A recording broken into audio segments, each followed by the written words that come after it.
How's everybody doing? If you're watching this live, if you're watching this after the fact, it doesn't matter. I hope you are having a good one. It's been a couple of weeks since I've been on here, moved back down home. Going to be starting up with an internship soon, actually. So I don't know how much time I'll have to be talking about this, but there's a lot of stuff going on in the NBA. And this is an NBA heavy. I mean, there's no football talk on this podcast. There's plenty of stuff to talk about with the NBA. So with that said, welcome back to the Holmes Field Advantage. As always, I'm your host, Brett Holmes. Thank you so much for coming over here back on YouTube and joining me once again. Now, obviously, you see what's down below. You know I plug my stuff every time, and I am no stranger of doing that. So before we get started with everything, make sure that you are doing your due diligence and supporting me in whichever way that you can. Go over to the Twitter. It is much appreciated. One of the main things we're going to be looking at over these next couple of days is what happens with this man right here. Now, if you go down a little bit with all the talk I've been doing about the Wizards, there was a little something that I kind of couldn't believe actually came to fruition, talking about George Pickens, that is. The night before, I was very curious. I said, I was very hopeful. I didn't want to be, but it ended up being for good reason. But, you know, it's one of those things that we're definitely going to keep an eye on. So if you're curious to see what my reactions are when Jalen Ramsey does make his decision, or when the decision is made, since it seems like he's not going to be over there in Miami for too long, go ahead and give my X or Twitter, whatever the hell you want to call it, a follow. Much, much appreciated.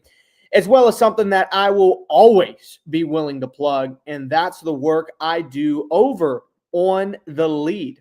The Lead has been so fun, doing a lot of really cool stuff with them as we start to ramp up with the NBA draft. Most recently, I talked about the NBA draft lottery, who, if you saw me the night that the draft lottery came out, you know that I was not happy with how everything went. You know that I was not a happy camper. So if you want to read about my thoughts in depth, kind of going back and looking at some of the things that the Mavericks have had to say about this draft lottery and some of the odd conspiracies being brought back up with one of the most controversial draft lotteries of all time, make sure you go over there and read about that. Link in the description, as well as the stuff that I've been doing and continue to do over on SI. And we actually got some pretty big news with the Hokies related to the draft. Toby Lawal is no longer in the draft process. This was expected because he didn't have a lot really going for him in this year's draft outside of his physicals, just because the school did not perform that well. And he performed good, but not at an exceptional level to where a team would likely draft him. Or if they did draft him, it would be in the second round. I think Lawal can get his grade up to a first-round talent because I do think next year's class is a little bit top-heavy. I don't know if I would go as far to say this year's is better already, but, you know, the Boozer twins and AJ Dabansa, however the hell you say his last name, kind of highlight that class, and it is a very, very top-heavy class, whereas this year's got a lot of talent, honestly, through 1 through 10. And we will get into that later. We're going to be talking about the finals, what the conference finals are going to look like tonight between the Thunder and the Timberwolves, as well as the Pacers and the Knicks, and what's going on in New York. And then kind of diving into some trade rumors before we get into our mock draft that we are going to have with trades. We're going to have some pretty fun ones. We're going to try to mix it up to the best of our ability. But go check out my work over on SI. Much, much appreciated. And without further ado, let's talk about the big MVP performance from Shai Free Throw Alexander. Now, I know a little bit of a troll there because he did have a phenomenal game, but it is very shocking. It's not really shocking. It stands out when you look at this box score and see, okay, 2 free throws, 2 free throws, 0, 14, and then 2.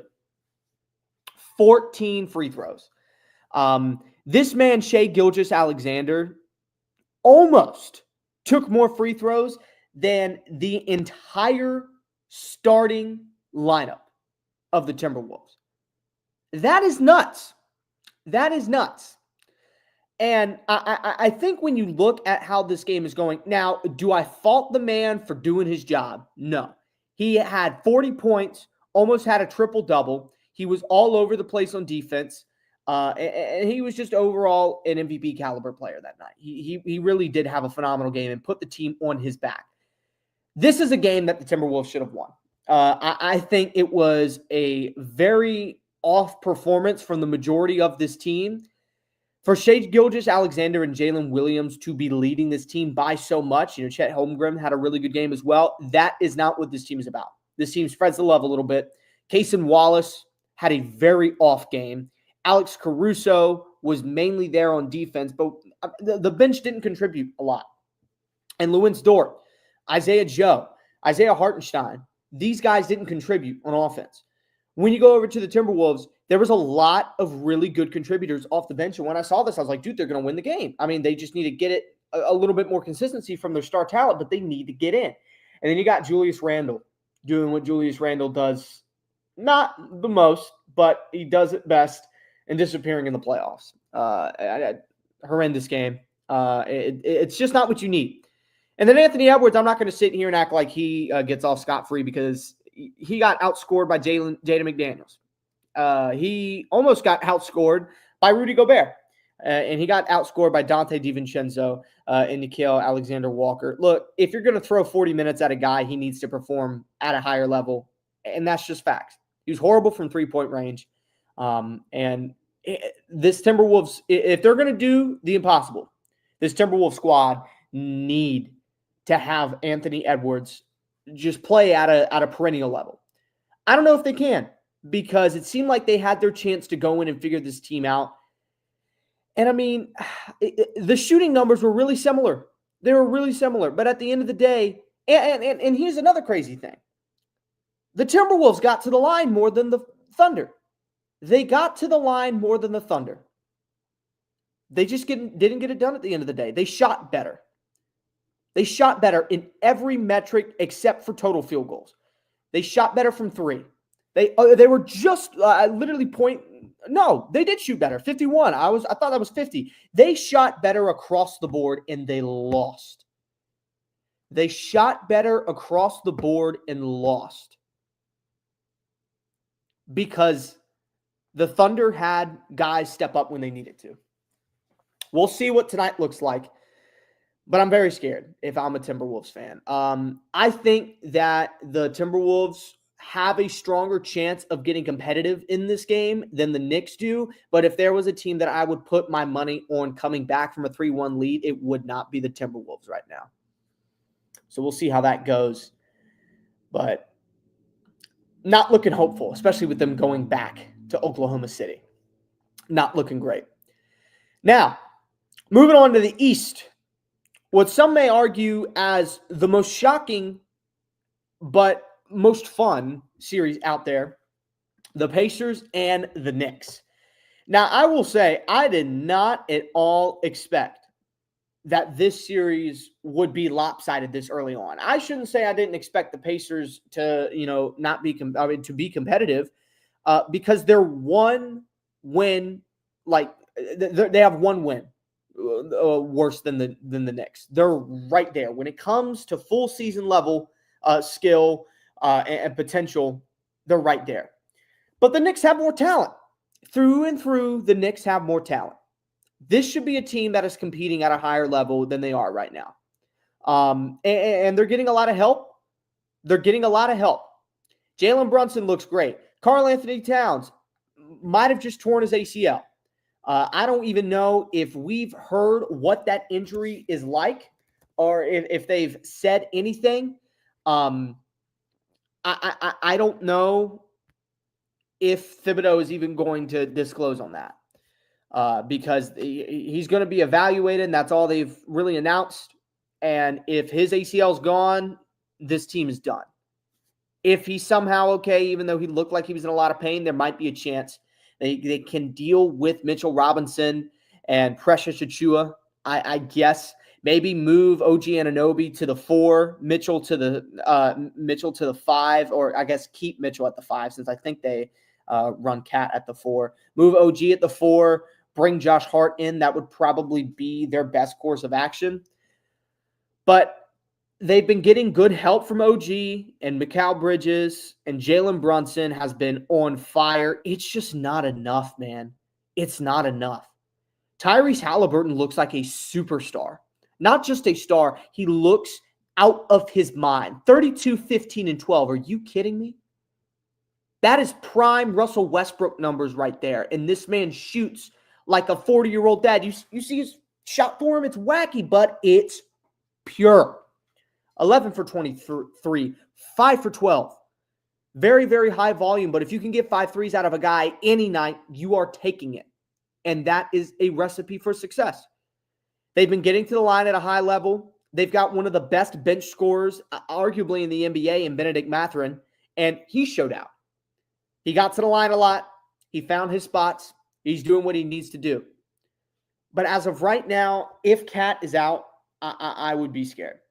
I would honestly be terrified because I don't think you have anybody on this bench that can bring you the level of offense that Cat can, and that's very obvious. No team has that. But look at the contributors that they've got off the bench for the Pacers. Obi Toppin has had some big moments. TJ McConnell has played some really good basketball, and Benedict Mathurin, who I was just talking about, is very, very competitive. And I think guys that they're not playing right now that could come in, and guys that I think if I was New York, I would like to have right now would be a Jarris Walker, a Johnny Furphy, somebody that has good potential as a shooter, somebody that can come in and at least give your offense a little bit more upside. I'm looking at the guys that they got down here. I just don't see it. I mean, Pacome Diadet, I mean, he's not even a guy that plays. Same thing with Tyler Collett. PJ Tucker might be getting minutes, and I don't know if that's a great thing.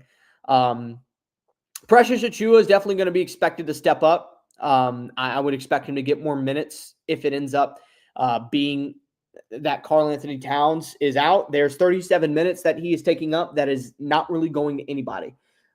So we will see what that's going like for the Knicks, but it ain't looking good. It seems like the Pacers and the Thunder are going to be what we're dealing with for the finals. So we'll see. We'll see what that ends up being. We've got a very competitive game tonight ahead of us with the Thunder and the Timberwolves. I'm excited, but I am more excited for draft season. I'm a Wizards fan. You know, don't look at the hat. I would be wearing my Wizards hat, but it's really dirty. It's really dirty, and I need to wash it. This one's not too much better, but it's a little bit better than that. You can literally see the lines of sweat. It's like a rectangle. But before we get into the draft and talking about the Wizards and all that other stuff, we got to talk about some of these massive trade news. And if you've been in any sort of cycles with the NBA and the trade news, then you know what's going on with Kevin Durant.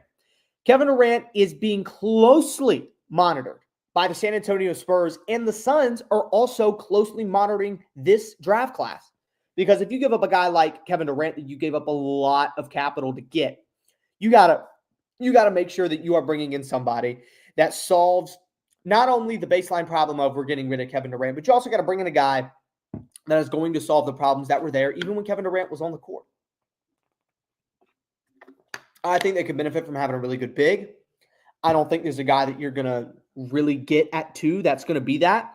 I think what they really need is a guy to come in and play make alongside Devin Booker and Bradley Beal. I am not a Bradley Beal hater.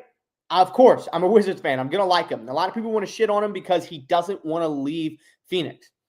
But at the end of the day, the guy is a 20-point-per-game scorer who last season shot literally just under 50%. 17 points per game, 49% from the field. That's great. For a guy arguably making way too much money than he ever deserved.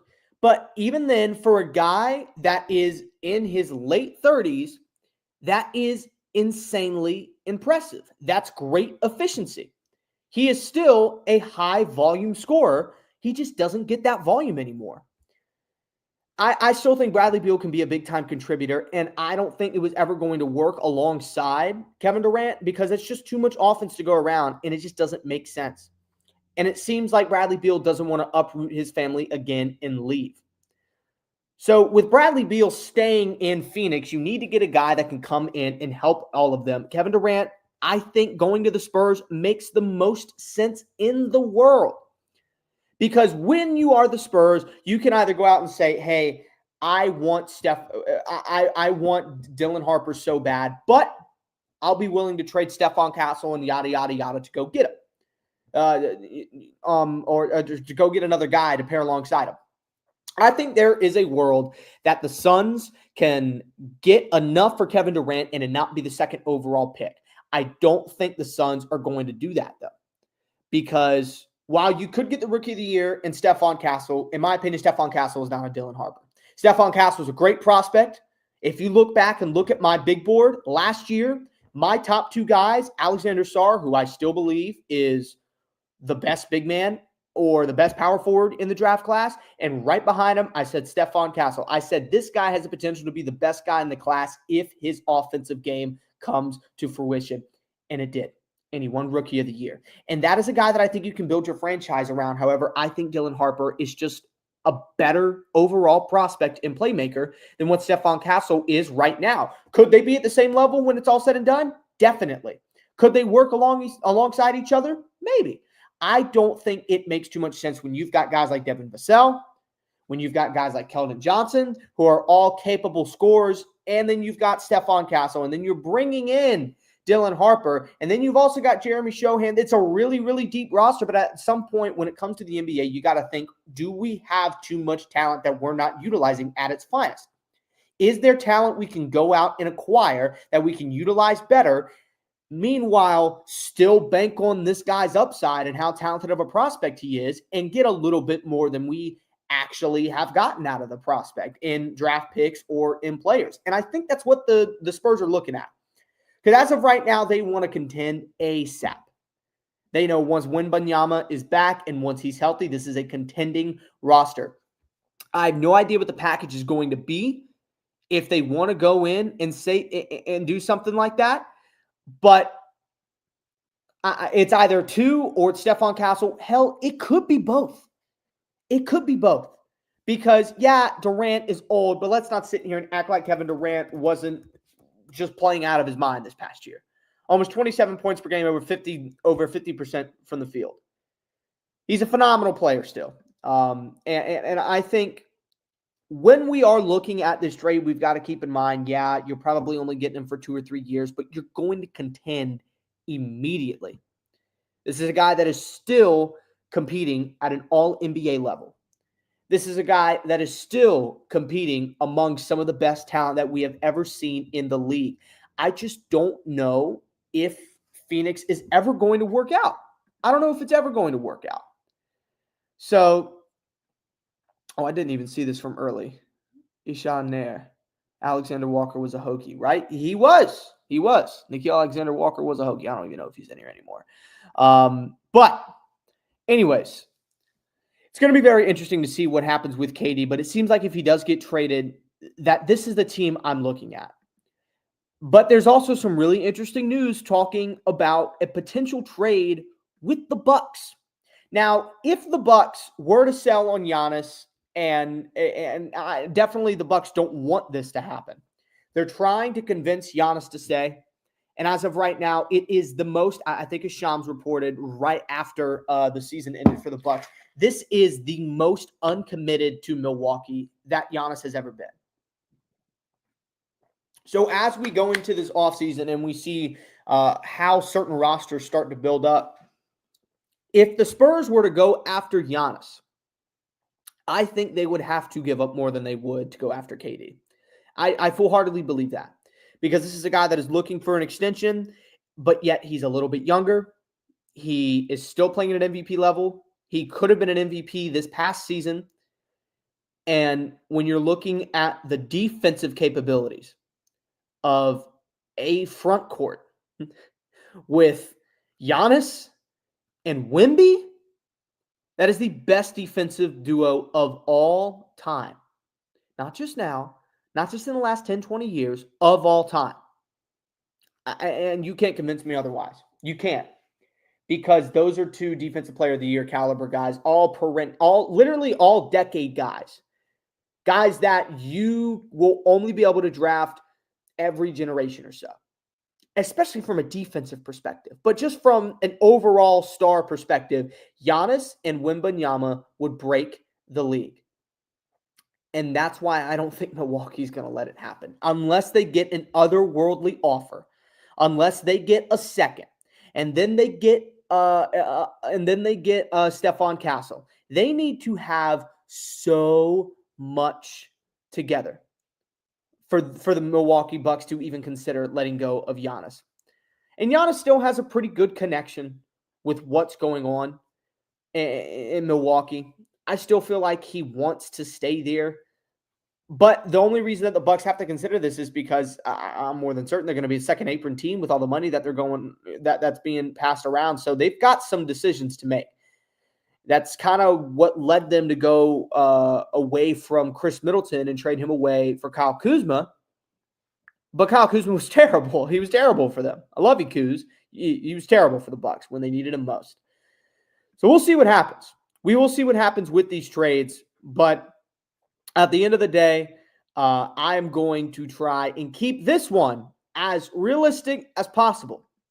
So let's get in to the bread and butter, the meat and potatoes, while we are all here. Damn. Joey shot a 73. I can never. The reason why we're all here, we're going to get started with this mock draft in just a moment, but I will be right back. Won't be that long, I promise.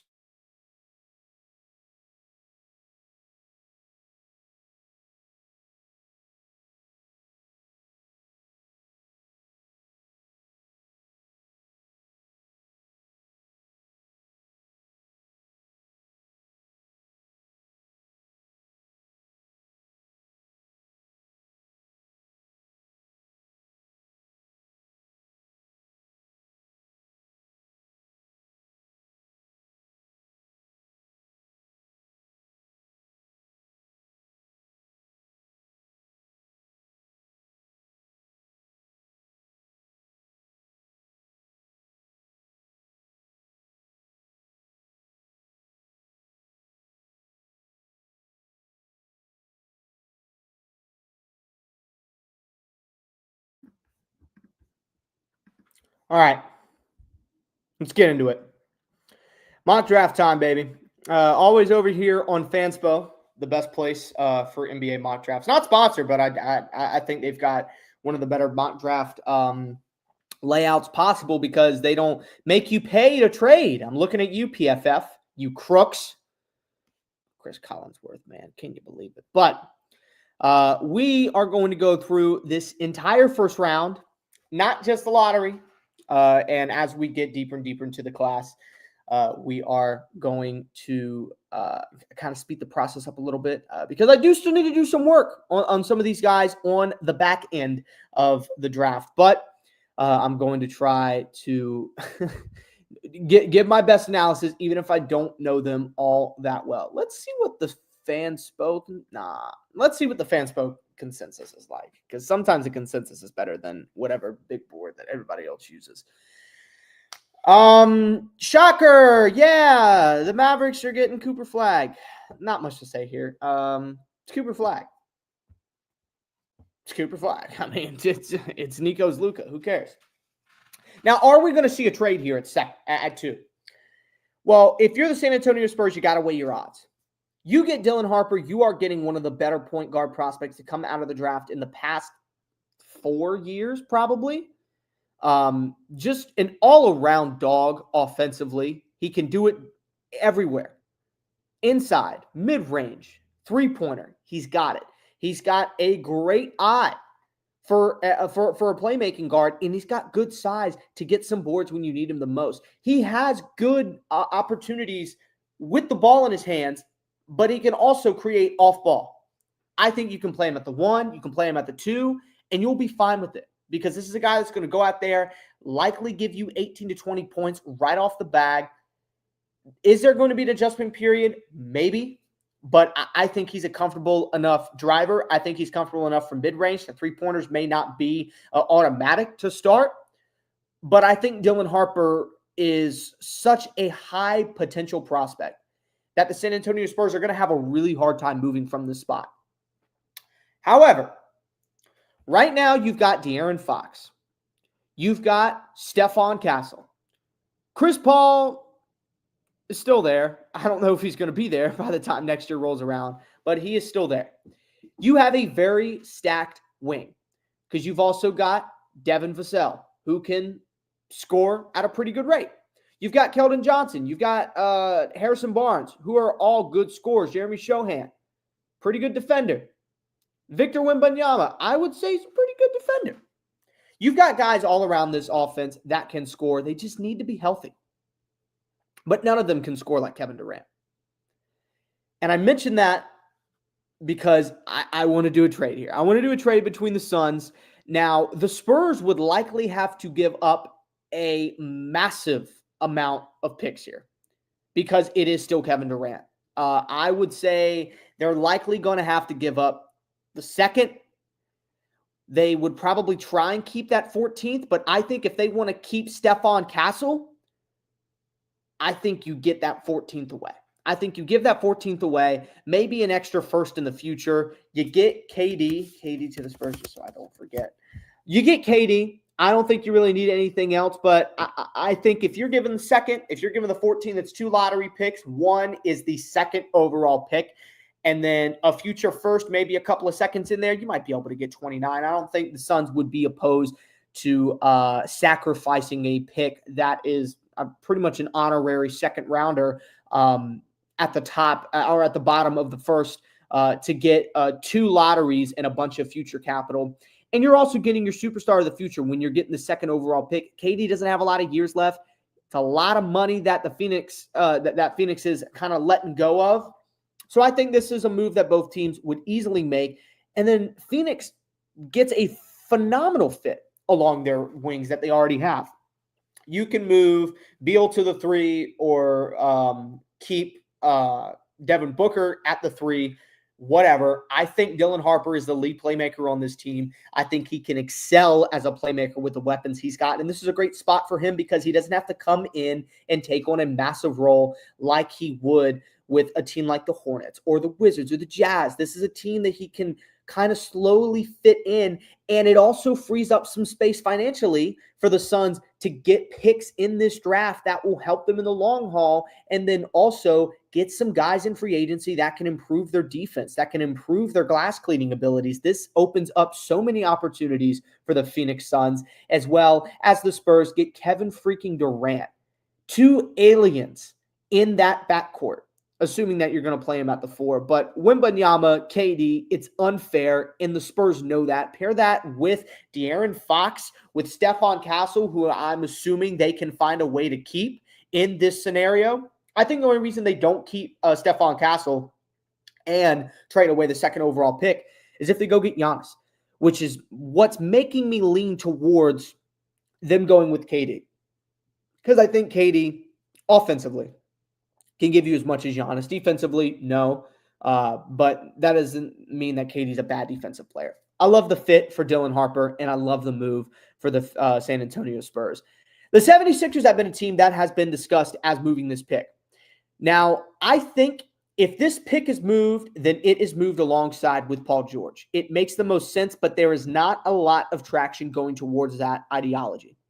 Because as of right now, no matter if they get rid of Paul George or not, they need this guy the most, Ace Bailey. But Ace Bailey didn't test great. He's a little bit more undersized than what this says. So is he a 4 or is he a 3? And if he's a 3, you might just be better off trying to see if you can get a little bit more out of Paul George when the season isn't as scuffed as it was this year for Philadelphia. It just seemed cursed from the start.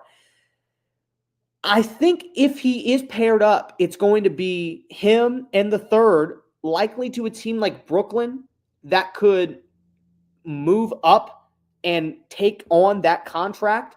And that way the 76ers wouldn't be sacrificing too much. I just don't see it. But I will say if Paul George is moved, I think Brooklyn is the most likely place because it's a big enough market for Paul George to be in on. And it's also pretty much zero talent is there. Zero talent. A true star talent to command a lot of money. That's why it makes a lot of sense. I do think not San Francisco, Jesus. I do think, why did I say San Francisco? I think Philadelphia keeps his pick. I think they go with Ace Bailey. Ace Bailey is still a phenomenal rim runner. He can be a presence down in the paint when Joel is on the court or when he's not on the court. I think Ace Bailey is a very productive offensive talent. The three ball is sometimes there and sometimes not. I don't even really think you need that from him. If your starting lineup going into next year is Jared McCain, Tyrese Maxey, Paul George, Ace Bailey, and Joel Embiid, if he's on the court, dude, that's scary. That's really scary. That people may not agree with me. That's a top 3 team in the East if they're healthy. What are you sighing over? It's my dog. What do you got to sigh about? Goofball. Anyways, the Hornets. The Hornets have a really interesting pick, and they could piss me off because there's one man, and you see him right there at 5, that I really, really want. Now, that does not mean that I don't want VJ Edgecombe. Edgecombe would be great to the Wizards, but I really, really, really, really, really want Trey Johnson.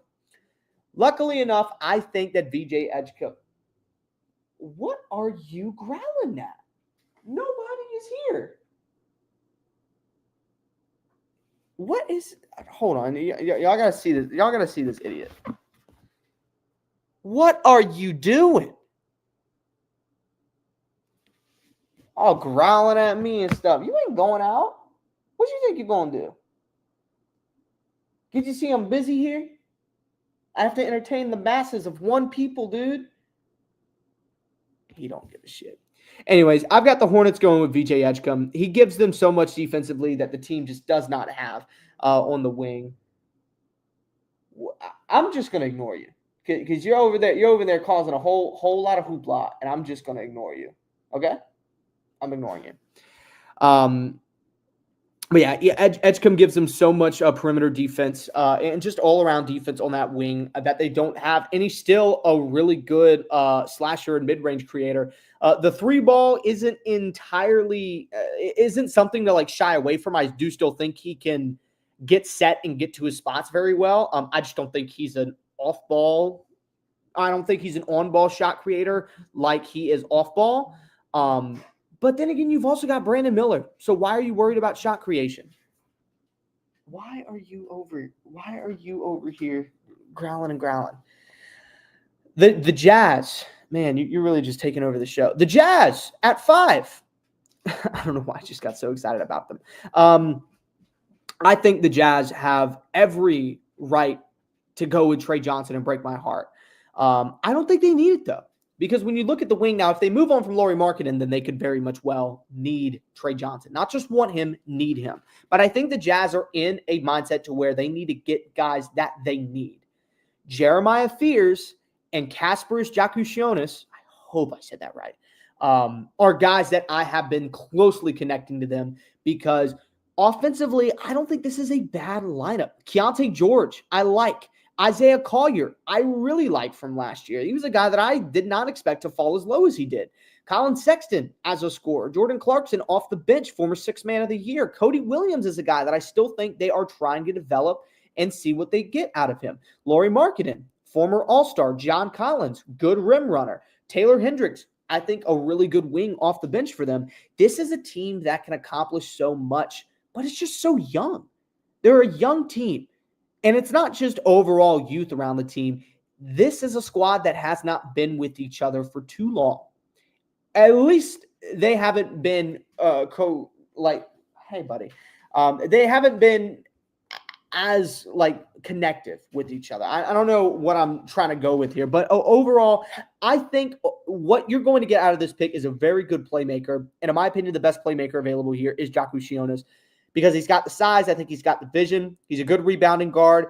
And you don't really need too much offense out of a guy like Jakusionis if you are Utah because you've got offensive pieces around you But I do think defensively he's a little bit of a liability, but I also don't think Jeremiah Fears is some phenomenal defensive guard. He's got good size, really good offensive guy. But I think what you see mostly on the perimeter is somebody that can recover a little bit better than he can defend. And I think you'll see that out of Jaku Shionis too. He doesn't have mind-boggling speed, but his size kind of helps him a little bit more. But overall, with Utah, you're not getting a high-end guy, so you got to get a guy that's at least going to fit into your program, your team the most. We're not talking college here. But the Washington Wizards, they draft Trey Johnson and they leave. I mean, I would be ecstatic. I would love this so much. Trey Johnson on the Wizards would be amazing. And because I'm mocking it now, it's likely not going to happen and I'm going to cry. But I think it makes all the sense in the world when you've got a guy like him that can create at all three levels. It gives you a little bit more to think about with Jordan Poole. He's coming off a career year. How much are you going to be able to get for him? If you can get two or three first rounders for him, hey, I love you, JP. Pool party. Send him out. If you can get a really good first-round pick for him, if you get a good first-round pick this year, or if you can get a first-round pick for him in the future, maybe you're considering sending him out. Who knows? But let's move on with the Pelicans at 7. I think there are two really intriguing center prospects. Derek Queen is the guy that has a little bit more potential on the offensive side of the ball. I think he's a good shot blocker. I don't think that necessarily makes him a phenomenal defender. Kaman Maluach is a guy that I think that they're going to look towards because they went with Yevs Missy last year, and he was a really good defensive big, and I think they need more of that. I think they need more when it comes to their backcourt because I don't know if I still love the fact that Zion Williamson is a 4. He's a very undersized 4, and I think if this team's going to get the most out of him, they move him to the 3 and have him be all over the place. Because when you put Zion Williamson at the 3, you're like, okay, well, if this guy starts making threes, we've got a big problem on our hands because Zion Williamson is still a very good NBA player. He's just not on a great team. I think Maluach is a very, very raw prospect considering what you've got up here in the lottery. But I think what you're getting long-term out of somebody like him alongside Yves Missy is a really, really good defensive backcourt duo. And I don't think that's something that the Pelicans can pass up on. With the Brooklyn Nets, I think out of everything that they've got here, could you eat any louder? I think what you're looking at with Brooklyn here is you're looking at somebody that can give your offense a little bit more upside, that can overall give your team a little bit more upside. And I think you get the most out of that with Jeremiah Fears. Fears makes the most sense for a team that needs a name, that needs a label, that needs some sort of electricity to bring into a team that was good at some times and kind of dormant at others. And I think Fears can come in and be that spark plug for the Brooklyn Nets. Very, very good offensive prospect. I love him. I think Fears is a guy that if it was any other draft class, he would be going in the top 5. But this is a pretty good guard class. This is a pretty good wing class. And I think he will fall just because he does not have a phenomenal defensive profile. And he isn't as good of a finisher or doesn't have the size that guys like Dylan Harper and Jaku Shionis do. But I do think Fears is a very, very good prospect, and you can't really look away. Tehran, what are you talking about? Is my connection good? I think my connection's good. Who cares? I hope it's good. Looking over at the Raptors here at 9. I have no idea what the Raptors are going to do because they've got talent that I like. I like RJ Barrett. I like Brandon Ingram. I like Emmanuel Quickley. I like Scotty Barnes. I love Scotty Barnes. Grady Dick, one of the best names out there. Ochai Agbaji, guy I was really high on out of college. Didn't really come to fruition. Jacoby Walter, I still think can be a really good player. I don't know if this team is ever going to be competitive with this core, though. I love Scotty. I don't think Scotty is a number 1 option. He at least needs to be a 1A or 1B. And I don't think there's anybody here that really gives them that 1A or 1B potential.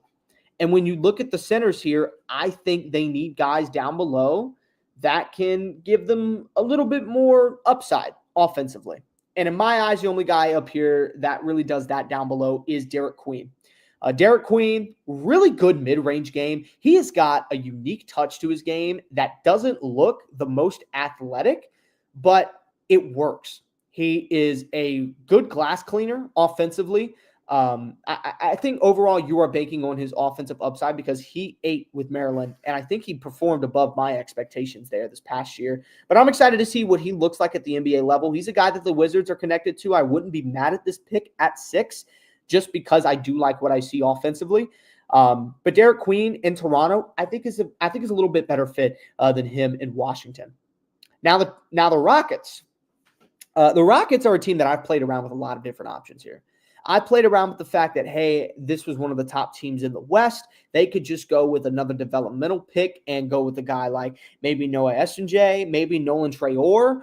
Jace Richardson is a guy that I've seen floated around in the lottery. I don't know if he's going to be a lottery guy, but his offensive potential really does intrigue me as a guy to come off the bench. But then you've also got to keep in mind that they have good capital when it comes to offensive guys. Reed Sheppard off the bench next year should be a lot better than what we saw to Reed Sheppard this year because we didn't see a lot of them. Amen Thompson is a blossoming wing.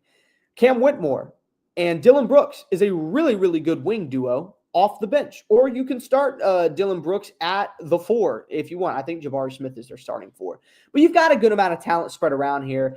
I think a defensive big is something you could be looking at. I wouldn't be surprised to see this be a trade-out spot. If a team wants to come up and get a guy like Khan or Colin Murray Boyles, I don't know if anyone's really going to move up for him. Mainly somebody would probably move up for Noah or they would move up for Khan because those are the guys that kind of highlight the wing.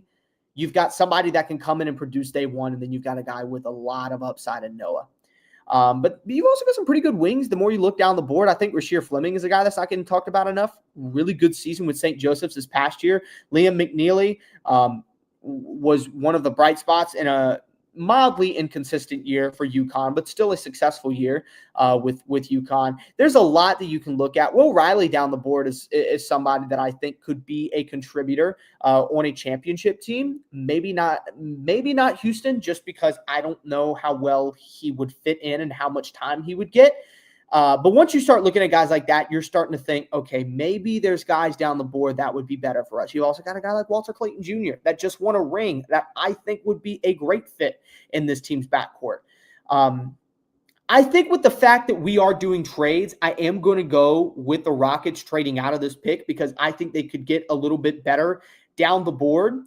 And with the people that are picking below them, you got to think of somebody that wants to jump Portland. Maybe somebody in the lottery or maybe someone outside of the lottery. And the more and more that I look at it, I'm thinking, okay, what is a team that would likely trade up to the spot? They really want to get Khan. That's what I'm envisioning. If you're trading up to 10, you're likely trading up to get Khan.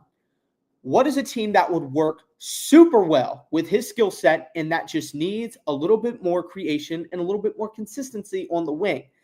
Well, there's a team that just got into the lottery not too long ago, and they just got rid of a perennial wing talent and got a really good guard, but somebody to add to a relatively shallow bench.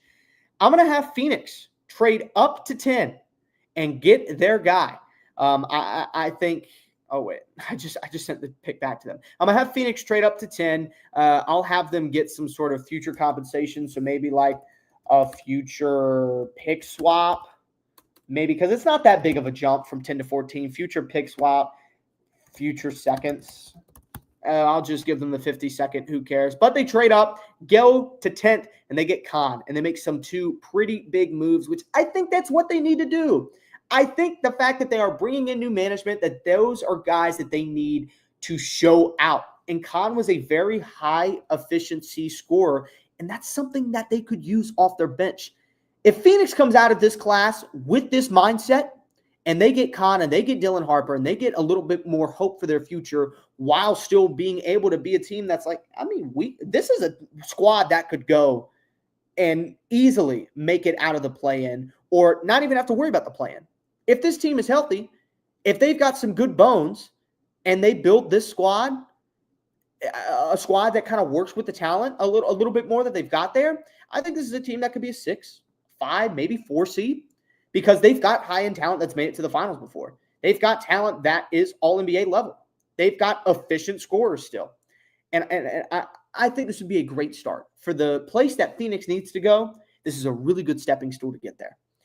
Portland, one of the more mocked picks I've had here is Colin Murray-Boyles, but I'm going to mix it up and go with Carter Bryant because Carter Bryant is a guy who reminds me a lot of Johnny Furphy from last year. He probably would have benefited having another season in college. Same with Furphy in Kansas. He just didn't get a lot of playing time at a consistent level to where he could improve his numbers, but his shooting stroke is natural. He's a natural three-point shooter, and he's a guy that I could easily see Portland looking at their wings and being like, this guy off the bench could be an electric spark plug. And I like a lot of what he's got going for him. With the Bulls sitting at 12. Man, dude, what are they going to go? What are they going to go with? The Bulls could do a lot. You could see them move away from Patrick Williams, Nikola Vucevic, Lonzo Ball, Kevin Huerter. There's a lot of guys that they're moving away from. The only guys I don't see them doing that to is Kobe White. Josh Giddey just had a really good year with them. Ayo Dosunmu is a guy that is very productive. One of the better backup guards in this league. So I think as of right now, you're kind of fine at guard. I think you need a little bit more wing talent. I like the flashes that Matas Buzelis had. Matas Buzelis was one of my favorite guys from last year's class, but he was kind of put into a situation early on that wasn't going to generate a lot of production. I think what would benefit this team the most is having a little bit more pressure underneath the rim. And Jalen Smith is fine. Nikola Vucevic is fine. Patrick Williams is fine. But I think you can get some pretty good rim protection from a guy who should be rated a little bit higher than this. Thomas Sorber. Thomas Sorber is a sneaky good prospect. Got great youth, got great size. He is a sound rim protector down there and had a really good season in his first and only year with Georgetown. I think Sorber is a little bit better defensively and is a little bit more NBA ready in my eyes than Danny Wolf. Or if you want to go with a guy that can do a little bit more, Asa Newell is a guy that could be a center. But I think I like Thomas Sorber. I think I like him a little bit better. I think I like the game and the fit that he has for Chicago a little bit better than Newell. Even though, go Dogs, I do like the profile that he does have. I think Sorber's a little bit more of a safer pick. And Chicago needs that right now because they have the developmental pieces that they're continuing to go at. You didn't hit big in the lottery. You got to get a guy that you know can contribute to your team now and later. And Sorber fits that profile. For the Atlanta Hawks, they had the number 1 overall pick last year. They didn't get it this year, as much as some Hawks fans were wanting it. I don't think they were ever like super hopeful. You can't go back to back like that. That's just not how the draft lottery works. It also doesn't work when you're a smaller market team and you need the picks more than some of these teams that just, got rid of their superstars. But whatever.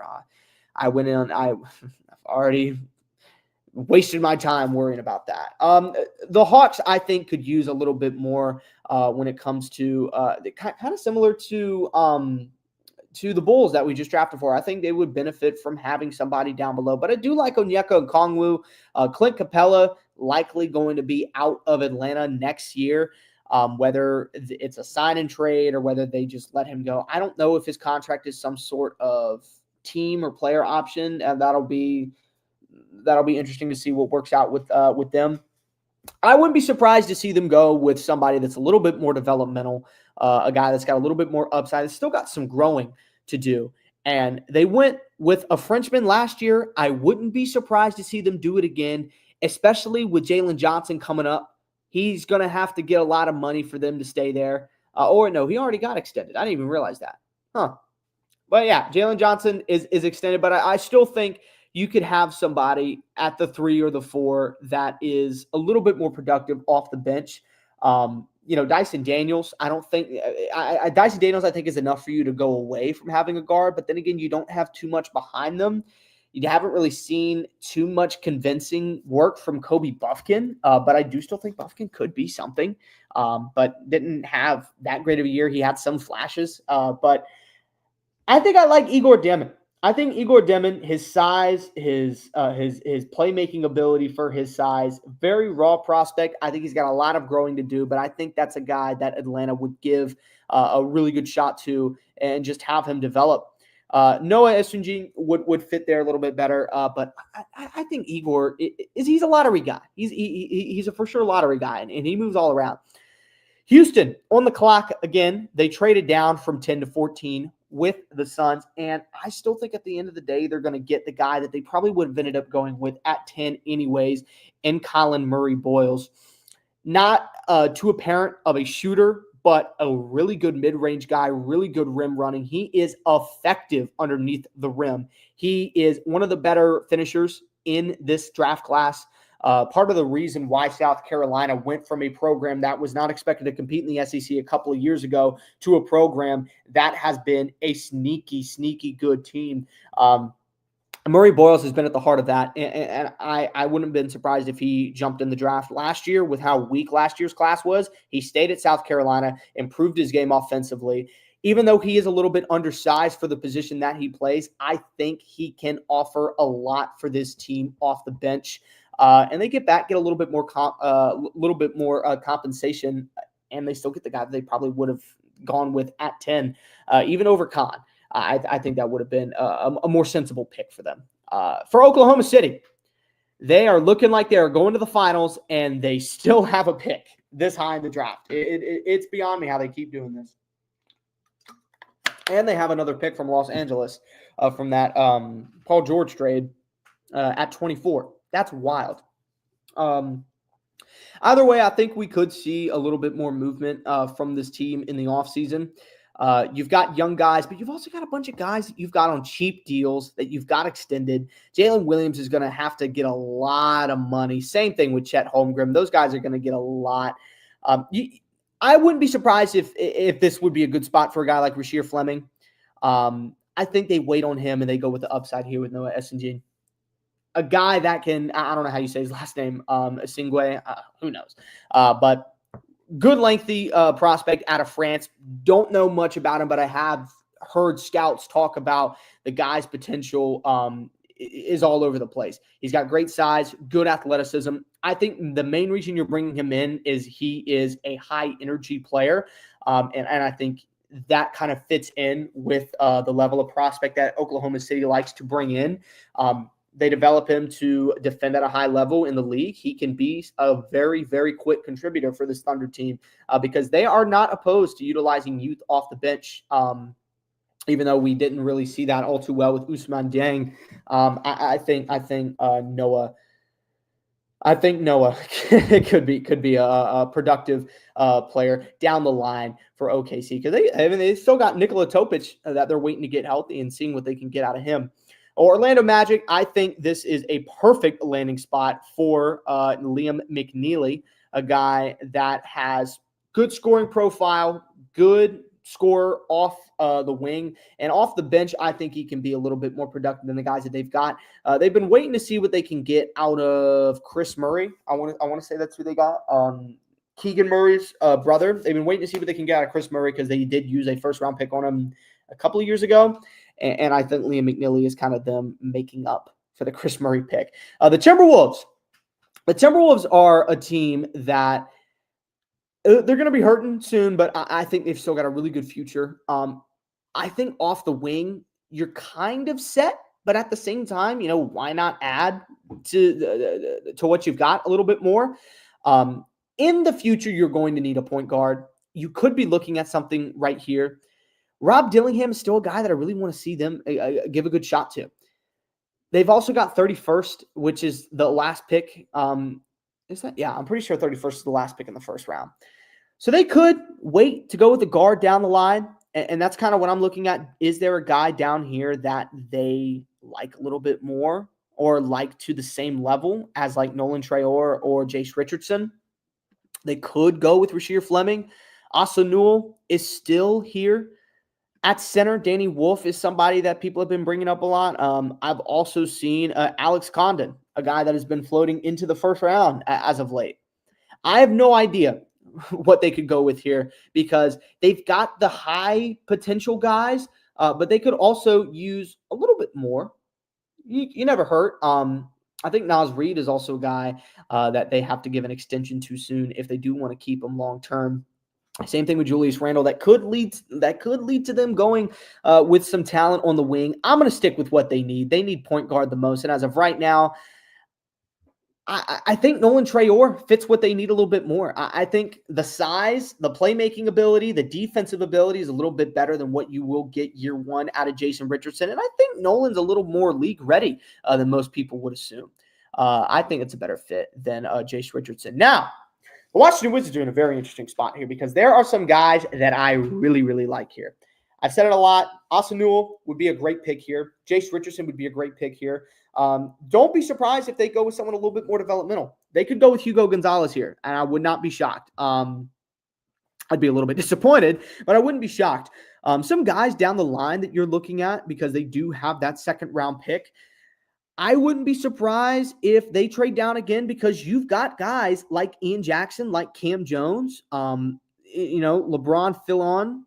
I think that's how you say his last name. Mainly Boogie Flan. That's the guy I'm looking at here. Boogie Flan is a guy that I don't know if they want to trade back and still get because he's somebody that's flying under some people's radars and they could really like him. But then again, he's not that great defensively. He's really not. And I think that's what you need. But do you just need overall talent? Because at the point guard position, you don't have a dominant playmaker. Malcolm Brogdon is a long-term solution. We know this. Marcus Smart is a long-term solution as well. Bub Carrington could be a one. He could be. I think Jordan Poole is a better one than Bub Carrington. I think Bub would fit better at the two. So now you've got some good playmakers up here. Jace Richardson is kind of the same kind of prospect that you got last year at a Bub. But just Bub's a better playmaker than Jace Richardson.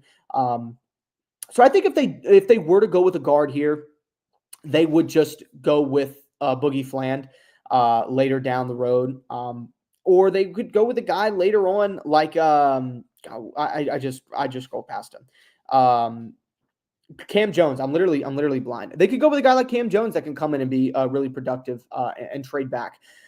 I don't know if I love them trading back, though. And it makes me consider, I'm like, okay, I really want to go with Jace Richardson just because it would be a fun fit.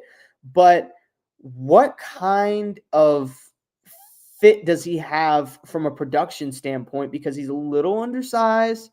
He's not too great defensively to the point where you can, put too much investment into him. And if you need really good scores, I mean, you've kind of already got good upside scores here. So I don't know if Jace is the right pick there.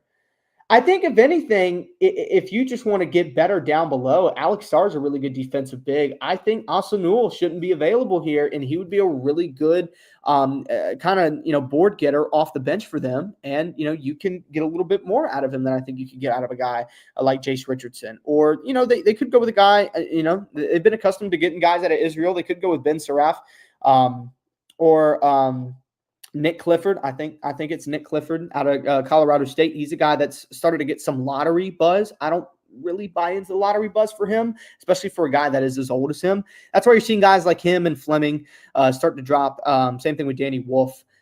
But the Brooklyn Nets, I think they're in a position to take one of those guys that I just mentioned. Then again, Jace Richardson as a player reminds me a lot of what they've already got in like Cam Thomas.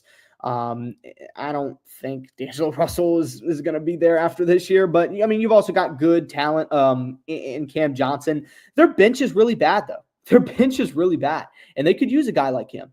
But they've got a good amount of picks here. They don't pick too far from now, but you've got to think who isn't going to be there. I don't think Jace Richardson's going to be there. I think he could be a really good scorer for them off the bench. I'm going to go with him after doing all that deliberation. Just for him to go a pick later. I think Richardson, at that point, you're just trying to buy into, okay, how much, if our defense is not going to be good, no matter what we do, how much can we improve our offense to kind of even it out? And I think that's what Brooklyn's going to be trying to do with these first two picks. Richardson and Jeremiah Fears, pretty good backcourt in this draft class. Miami needs a lot too. I think they could use a good amount of help on the wing. I think Rasheer Fleming and his ability to shoot the three at his size is something that they're not going to turn away from. I think he's a really good piece for them, and he's a guy that could start very soon, even over Jaime. I think Rasheer Fleming is a guy that is a lot more NBA ready than most prospects in this class, especially at the 4. I like that fit. Utah went with Casper. Excuse me. They went with Casper Shakashionis. I'm going to mess that up a million times. They went with KJ, I guess, down there.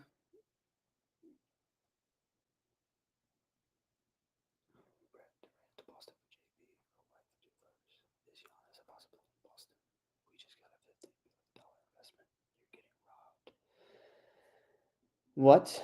I don't even know what Joey's on about. I didn't even realize he was. But yeah. Oh my God, I'm getting every distraction possible.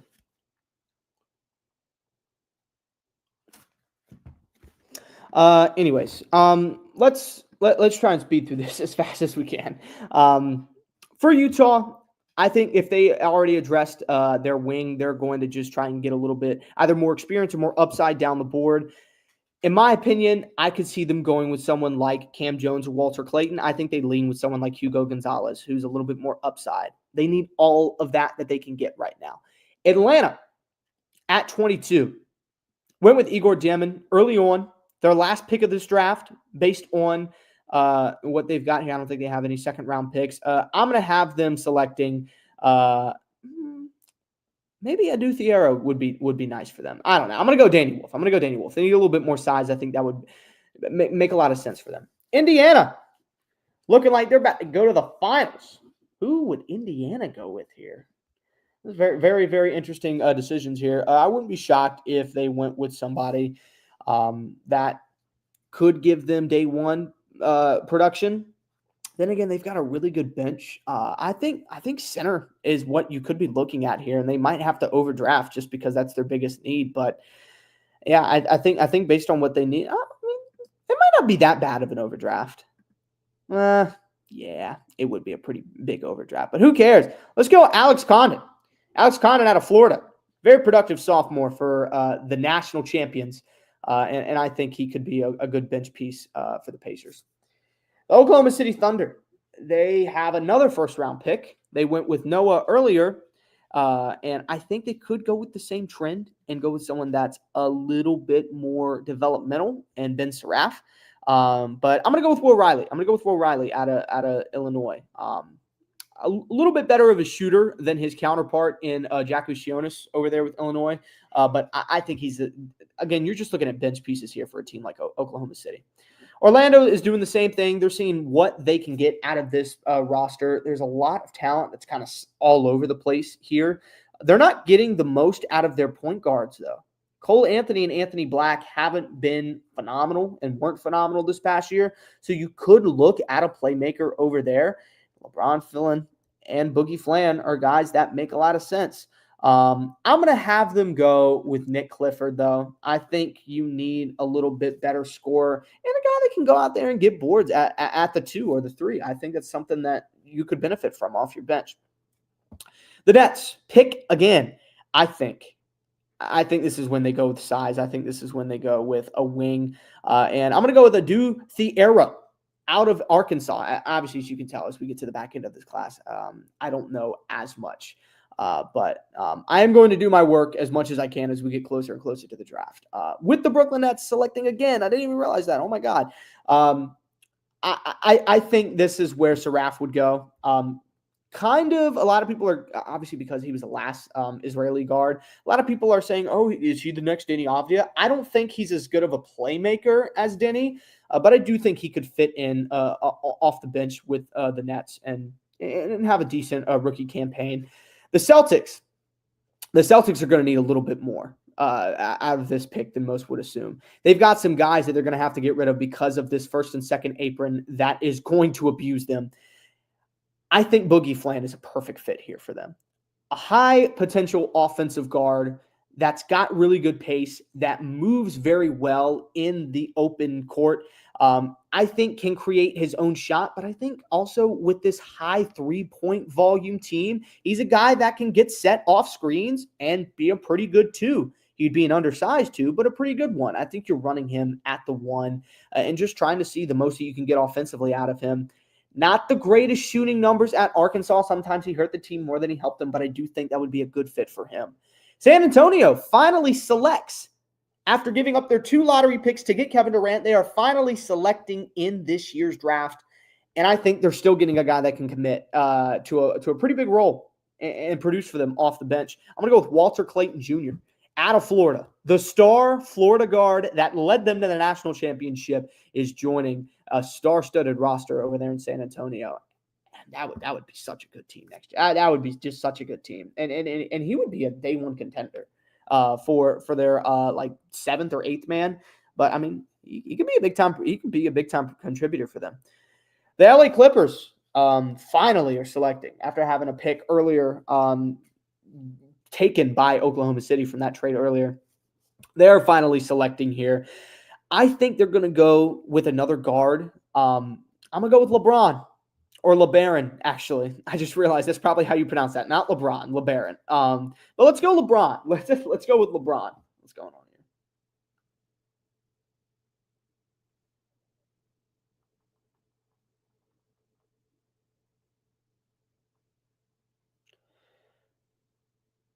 Okay.